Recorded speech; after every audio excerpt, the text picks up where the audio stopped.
on what I believe is sacred ground. And last night, as we saw the night before, with such emotions and such high intensity of people grieving, we can see instances in which turmoil or altercations or fights will erupt. And I'm proud of the men and women of my department working with our faith and community leaders who have facilitated those and at the same time did their best work to provide for the safety. And last night was the most recent example. And today we have redoubled and gone back at this again to have this a community-led vigil. And for those that would attend now and in the future, I just ask for you to bring peace. Bring peace. And not allow this sacred ground to be the site of any further violence. Now, regarding where we're at on the homicide and the tragic death of Nipsey, we provided a press account last night. Following our investigative efforts, we are currently working with the District Attorney's Office to seek the necessary information to obtain a warrant for his arrest. But we believe with probable cause and degree of certainty that on Sunday at about 3:20 in the afternoon, Nipsey with two other males were standing in front of his store, as has been reported. That Mr. Holder walked up on multiple occasions and engaged in a conversation with Nipsey and the others that were there. He left and then came back and subsequently came back armed with a handgun and purposely and repeatedly fired, striking and killing Nipsey Hussle, as well as striking and injuring the other two. One requiring them to be hospitalized or transported to a nearby hospital, the other suffering a wound but was treated at scene. Mr. Holder, we have identified him through, at this point, the available video evidence, statements, and information that we're getting from our community. And I cannot thank enough that the community is the one who is helping us solve this case. As in every case, it is the community's engagement that makes our lives safer, that provides justice for these victims and their families.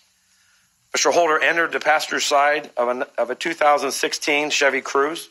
It's a white four-door vehicle. Its license plate is 7 Robert John David, that's RJD 742. And the vehicle was driven by an unidentified woman. That vehicle was located in the alley adjacent to that mini mall strip center where it fled from the scene. We have, as the mayor indicated, we continue to seek the public's help and assistance twofold. People that were at that scene or have information from people who were at that scene that can help identify further and provide us evidence of the persons responsible for this senseless murder. We ask that you call our South Bureau homicide detectives day or night. You also can use WeTip and Crime Stoppers and report anonymously. We're not done in gathering evidence on this horrific shooting. Secondarily, is we want the public to help us identify and apprehend Mr. Holder. Armed with a handgun, this senseless murder, this expression of violence, represents that this is a man who is of a substantial risk to public safety and willing to use violence. And we want to see that stop. And we need the public's help in identifying him and to Mr. Holder, who I am confident is watching this and is listening to these media accounts as this is spread not only around this region, but around this world. I ask him to surrender, to find a local law enforcement agency, to go to a station and surrender, and to defend himself as he feels appropriate, but to stop this mess, to stop this from continuing. Let me comment just briefly in regards to the context of this increase in violence. So January and February of this year, this city averaged approximately 13 shooting victims a week. And that number, while it may sound high, is actually for Los Angeles Police Department and the Lost City of Angels, it was at and below last year's numbers and the year before, substantially. March we saw that number double to 26 on average. And nearly entirely that increase was in 77th area of the South Los Angeles. 77th in January and February experienced just under 5 shootings a week. That number expanded to nearly 15 on average a week in the month of March. Much of it is gang. In fact, nearly all of it is gang related. Nipsey Hussle's death and his tragic shooting, I have no information today that has that involved in this other shooting violence. And that needs to be stressed. What we're seeing here is not just a shooting of a hip hop artist, a profound individual coming back to give back to his community. What I'm concerned about as chief, and I know our community leaders are as well, is we've got to continue to go at this recent increase in shooting violence because it's not just a dispute over a personal matter.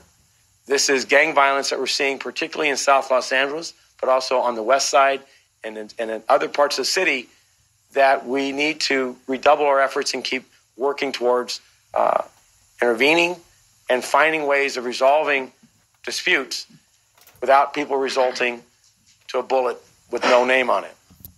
So with that, we're here to answer questions and concerns. And I remind, as the mayor had indicated, that as we focus a lot of effort and energy in my remarks today and our remarks, that this still remains one of the safest times in Los Angeles. But we don't reach that safety by apathy or minimizing what we have in front of us. Each of these lives matter, and our commitment as a department, our elected officials, who I'm proud of their work and investment, our community and faith leaders, is that we're relentless, and we will not give up in seeing that our communities are safe. Thank you. Can you give us a better idea about the motive? At this point, Go ahead. I know there's Spanish media here. When we start questions and answers, but I'll say a statement in Spanish at the end for our Spanish media. Go ahead. So at this point, our investigation, based on witness statements and the background of those that we've identified, we believe this to be a dispute between Mr. Hussle and Mr. Holder. I'm not going to go into the conversations, but it appears to be a personal matter between the two of them in regards to a dispute, and I'll leave it at that.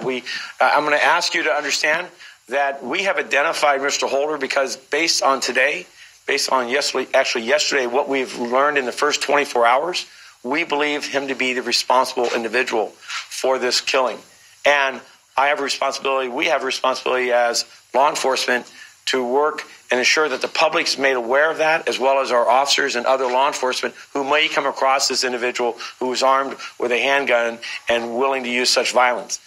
We're working closely with the district attorney's office, and I do not wish to prejudice this case or undermine its success by going into too much detail relative to the facts and circumstances. Did they have any other ties to one another? Again, they are known we believe they were known to each other.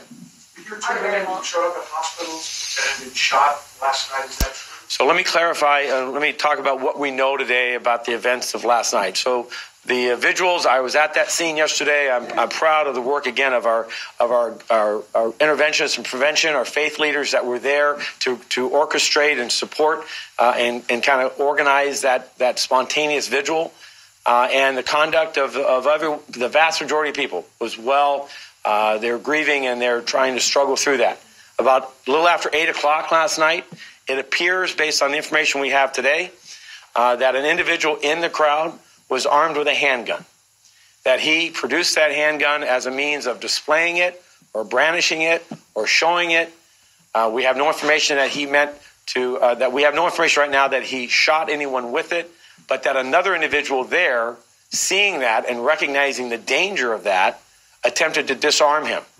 And in that struggle, that caused obviously panic in that group of hundreds of people and a cascade or stampede, if you will, of people expecting, hoping to leave and not suffer any injury. As they fled that location, we had a series of falls and trips and injuries from the glass and other materials that were there. and that was the vast majority of the injuries that we saw were cut injuries from falls, sprains, ankles, and so forth. We did have one individual who reportedly was stabbed. They do not have a description of who they believe stabbed them, and we're operating that a stabbing occurred, and we'll continue to investigate that.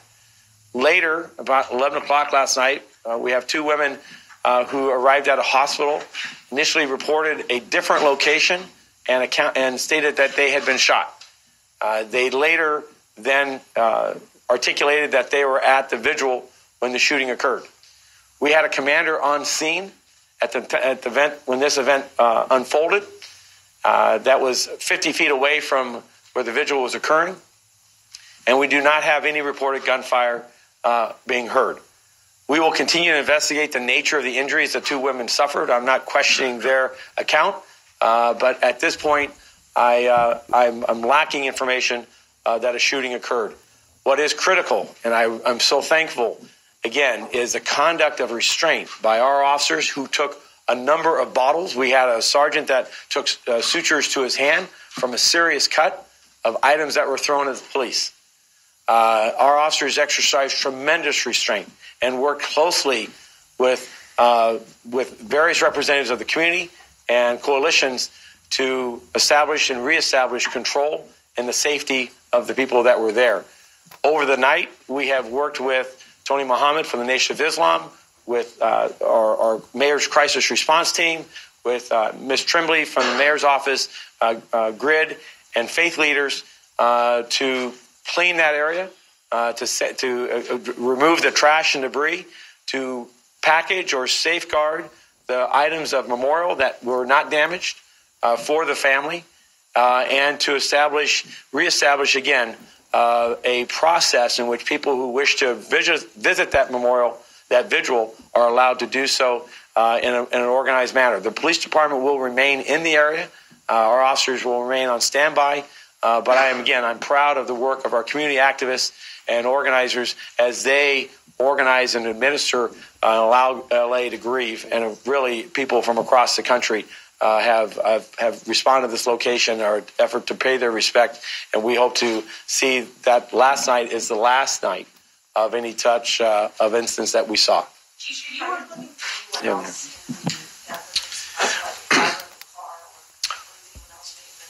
Yes, we do believe the driver of the vehicle we're very interested in identifying and apprehending that individual, investigating their involvement and their culpability for this murder. So is it just the two of them at this point? I'm going to say yes. At this point, the only public announcement I'm going to make is that these two individuals, Mr. Holder and then the female that was driving the vehicle that afforded him the escape from the location, are our primary interest. But let me caution anyone that would give Mr. Holder, or they know the identity of that driver, and would aid and abet them from being found. We will pursue and vigorously prosecute them for that harboring.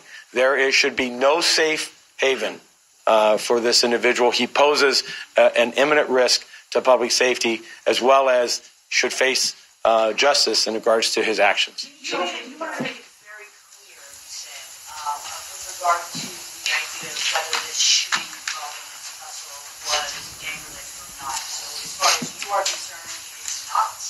Well, I'm not going to, there's a phrase when you say gang-related, gang-motivated.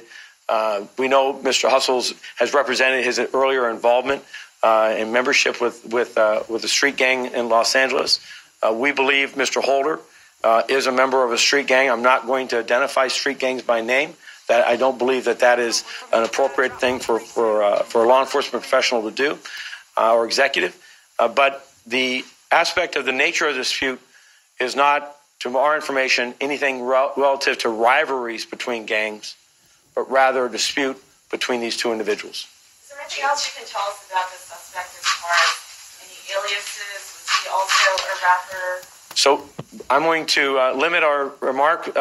We'll provide more information as it develops as to his background. Again, the most important thing is his identity, and to locate and apprehend him. I wish to provide him every fair right to due process and so forth, and I'm not going to paint him in any fashion beyond what I've described. Yes, Chief, and I'll come back.